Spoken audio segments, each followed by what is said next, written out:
Operasi tambah dan operasi menolak melibatkan pecahan.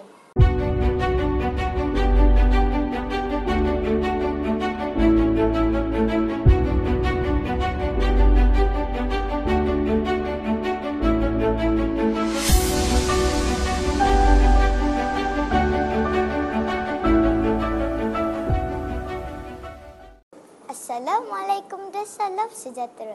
Hai kawan-kawan, saya Nakibah dari Escape Kirimau. Hari ini saya akan menunjukkan aktiviti menambah dan menolak pecahan melibatkan nombor bercampur dan pecahan wajah.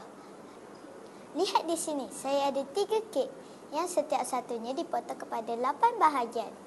8 per 8, 8 per 8, 8 per 8 bersamaan dengan 3. Saya akan kongsikan kek ini dengan rakan-rakan saya. Kak Aik, sila ambil 4 per 8. 1, 2, 3,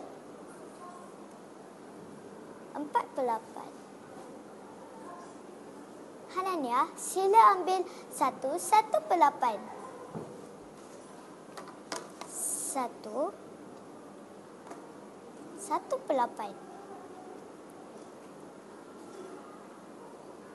Dan selebihnya untuk saya.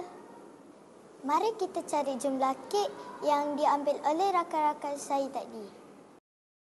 1 per 8 tambah 4 per 8 sama dengan 1 5 per 8.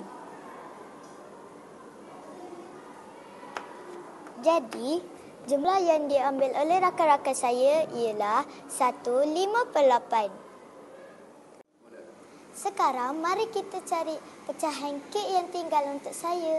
Saya gunakan kaedah menolak untuk tahu baki tadi. 3 tolak 1 5 per 8 ditukarkan menjadi 2 8 per 8 tolak 1 5 per 8. 2 tolak 1 ialah 1.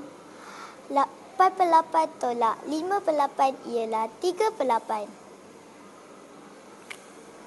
Jadi, jumlah kek yang tinggal untuk saya ialah 1 3 per 8. Sekian untuk kali ini, saya telah menunjukkan operasi tambah dan operasi menolak melibatkan pecahan. Bye!